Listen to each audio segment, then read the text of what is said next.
Chennai Arumbakkam metro rail நிலையம் அருகே சாலையில் தேங்கியுள்ள மழைநீரை மோட்டார் வைத்து வெளியேற்றும் பணி நடைபெற்று வருகிறது.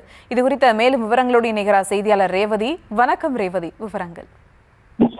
வணக்கம். தென்மேற்கு வங்கக்கடல் மற்றும் அதனை ஒட்டிய வட தமிழக பகுதிகளில் நிலவிய டிட்வா புயல் வலு குறைந்து ஆழ்ந்த காற்றழுத்த தாழ்வு மண்டலமாக சென்னைக்கு 50 கிலோமீட்டர் தொலைவில் நிலவி வரக்கூடிய நிலையில் அதன் தாக்கத்தின் காரணமாக சென்னையில் பல்வேறு பகுதிகளில் தொடர்ந்து காலை முதலே மழை பெய்து வருகிறது.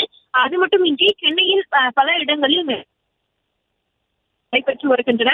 இந்த நிலை காரணமாக ஒரு சில இடங்களில் சாலையில் பள்ளமேடாக இருப்பதை பார்க்க முடிகிறது.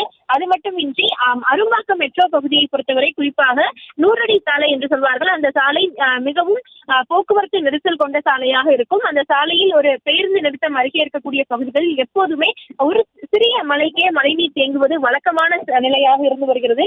தொடர்ந்து அந்த பகுதி மக்கள் இது தொடர்பாக நடவடிக்கை எடுக்க வேண்டும் என்ற கோரிக்கையிலும் தொடர்ந்து வைத்து வரக்கூடிய நிலையில் இன்றைய தினமும் கூட காலை முதலே மழை பெய்து வரக்கூடிய நிலையில் அந்த பகுதியில் இன்றும் அதிக அளவிலான மழைநீர் தேங்கி இருக்கிறது. அரும்பாக்கம் மெட்ரோ பகுதியில் இருக்கக்கூடிய இந்த தேங்கி இருக்கக்கூடிய மழைநீரின் காரணமாக அந்த பகுதியில் இருந்து மழைநீரை அகற்றி பொதுமக்களுக்கு வழித்தடத்தை ஏற்படுத்தி கொடுப்பதற்காக மோட்டார் வாகனங்களை வைத்து மழைநீரை உறிஞ்சும் பணிகள் தற்பொழுது தொடர்ந்து நடைபெற்று வருவதை பார்க்க முடிகிறது. விவரங்களுக்கு நன்றி ரேவதி.